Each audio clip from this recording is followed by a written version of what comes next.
My name is Kale Morrow. I am recording this from the bridge of the UES Remembrance, the last dreadnought humanity ever built. If you are listening to this, then I am probably dead. But that is fine. The dead and I have been close friends for a long time now. I need you to understand what happened. Not the version the conclave told. Not the version the historians will polish and put into textbooks. The real version. The ugly, painful, glorious truth of how 800 million ghosts brought a galaxy to its knees. It started 130 years before I was born. Humanity discovered faster-than-light travel and stumbled into a galaxy that was already spoken for. The Conclave of 12 had ruled the Milky Way for over 90,000 years. 12 elder species, ancient beyond imagination, sitting on their thrones and deciding who mattered and who did not. When they found us, they smiled the way a man smiles at a stray dog. They gave us a classification, nascent species. It sounded scientific. It meant nothing. It meant we were allowed to exist, but only within the lines they drew for us. 3 colony worlds. That was our limit. No military vessels beyond small patrol craft. No seat on the conclave. No voice in the laws that governed our lives. We followed every rule. We were polite. We were patient. We traded with them, learned from them, and never once raised a hand in anger. And they burned us anyway. I was 32 years old, and stationed on Elysium, our second colony, when the conclave held an emergency session that no human was invited to attend. The Draelith hegemony, the oldest and proudest of the 12, had put forward a proposal, Resolution 7701. I have memorized the official title because it haunts me every night. Preemptive dissolution of the human expansion. They wanted to wipe us out, not because we had done anything wrong, not because we had threatened anyone, but because a projection model, some algorithm running on a computer older than our entire civilization, predicted that humanity might become a threat in 500 years. Might. 500 years. That was enough for 9 of the 12 to vote yes. The 3 who voted no were the Velesi, the Ormkai, and the Thesari. I will come back to them later. They matter more than they know. The attack came without warning. 14,000 warships from 9 species arrived simultaneously at Earth, New Geneva, Elysium, and Cascadia. Our entire military consisted of 340 patrol frigates and 12 outdated destroyers. That was the legal maximum they had allowed us to have. They designed the cage, and then they punished us for being inside it. Earth's orbital defense grid held for 47 minutes. I am told that the operators kept firing even after they knew it was hopeless. New Geneva fell in 12 minutes. Cascadia's governor opened communications and surrendered. They bombarded the planet anyway. Elysium was my home. I watched from the bridge of my frigate as kinetic rods fell from orbit and cracked the planet's crust like an egg. The tectonic plates shifted. The oceans boiled. 1.2 billion people died in 6 hours, and I could not do a single thing to stop it. On Earth, they targeted every major city. Beijing, Lagos, Sao Paulo, Mumbai, London. One by one, the lights went out. 6.1 billion human beings were killed in 7 hours. 7 hours. That is what our entire civilization was worth to the conclave. A half-day operation and a note in their records. But they made a mistake. They assumed the job was finished. Approximately 800 million of us survived. People in deep underground bunkers, submarine colonies beneath frozen oceans, asteroid miners who were too far out to reach. The crews of 93 patrol frigates that scattered into the void before the killing blow landed. We were broken, scattered, and bleeding. But we were alive. I gathered what ships I could at a rally point deep in uncharted space. A place we called Point Omega. It was nothing. A dead asteroid orbiting a forgotten star. But it became the birthplace of everything that followed.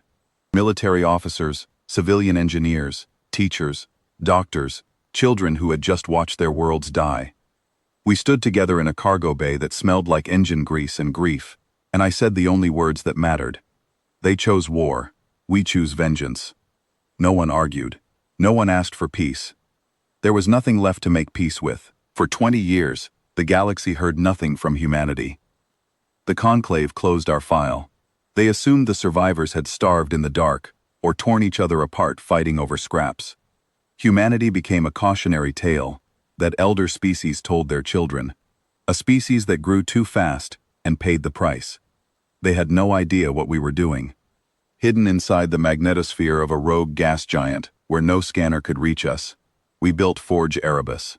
It was a shipyard the size of a small moon, constructed from asteroid rubble and salvaged wreckage. And inside it, freed from every technological restriction the conclave had placed on us, human engineers did what humans have always done. They adapted, they invented, they created things that should not have been possible. We built phantom drives, faster-than-light engines that left no detectable wake. Conclave ships left a ripple when they jumped. Ours left nothing. We were ghosts. We developed null armor, hull plating that absorbed enemy fire and converted the energy into thrust.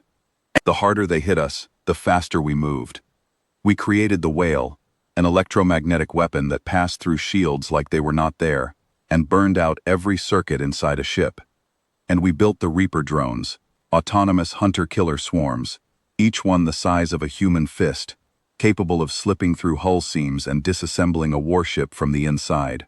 But the technology was not the most frightening thing we built. The most frightening thing was the ledger, a database containing the name, species, rank, and role of every single individual who participated in Resolution 7701. Every politician who voted yes, every admiral who gave the firing order, every bureaucrat who stamped the paperwork. 4,412 names. I made one rule, and I made it absolute. We do not harm civilians. We are not them. But every name on the ledger answers for what they did. 20 years after the burning, I stood on the bridge of the UES Remembrance. 9 kilometers of warship, carrying enough firepower to reduce a continent to glass. Behind me, 1,200 dreadnoughts, carriers, and stealth destroyers. Every single one built by the hands of survivors and their children. We hit the Drelith first. They started this. It was only right they feel it first. Operation Pale Horse was the most precisely coordinated military strike in the history of any species. Our stealth destroyers slipped past their border defenses without a whisper. They did not attack colonies. They did not fire on civilian stations. In one simultaneous moment, they destroyed every Drelith military shipyard, fuel depot, and command station. 200 targets, 200 hits, 0 civilian casualties. The Drelith war fleet, 4,000 ships strong, was left floating in the void without supply lines, without communications, without orders. Stranded. Then I sent the broadcast. My face appeared on every screen in conclave space. I imagine quite a few people dropped whatever they were holding. This is Admiral Cale Morrow, of the United Earth Survivors Fleet. 20 years ago, you voted to erase my species. You killed 6.1 billion people who had done nothing to you. You called it preemptive. I call it murder, and I am here to collect. The galaxy lost its mind. The conclave called an emergency session that dissolved into screaming within minutes. Species that had not spoken to each other in centuries were suddenly making frantic calls, trying to figure out how a dead species had built a fleet that could move without being seen. One by one, we struck. The Rathani Collective had their entire orbital defense network disabled by Reaper drones in 40 minutes. Their commanding admiral was found tied to his own chair with his ledger entry displayed on the screen in front of him. The Korvathi Empire sent their famous Invincible Armada, 600 capital ships, to crush us. We lured them into a nebula where our Phantom Drive frigates tore them apart from angles they could not even detect. The battle lasted 9 hours. Not a single Korvathi ship escaped. The Yanari Dominion watched the footage of the Korvathi defeat and surrendered the next morning. Their entire military command was detained and processed for tribunal without a shot fired. And here is the part that terrified the galaxy more than any weapon we had built. We did not touch civilians. Not one. Supply ships carrying food and medicine were allowed to pass through our lines without inspection. Colony worlds were left completely alone. We were not burning their homes. We were not slaughtering their children. We were doing something far worse. We were choosing exactly who to punish. When you destroy everything, you are a monster. When you destroy only the guilty, you are something much more frightening. You are justice with a fleet. The Velesi, the Ormkai, and the Thesari were not touched. I sent each of them a single message. You stood for us when no one else would. We remember. The Valesi ambassador wept on camera. The Ormkai sent their remaining ships to help deliver humanitarian aid to species whose military infrastructure we had dismantled. They did not have to do that. They chose to. That is why they were on the right side of history. The Dreolith were the last to fall. Proud, ancient, unbroken for thousands of years, they refused to surrender. Their remaining fleet rallied at their homeworld for a final stand. And then they did something I will never forgive them for. They pushed their civilian transport ships into the firing line between their warships and ours. They wanted us to kill innocents. They wanted to prove we were no different from them.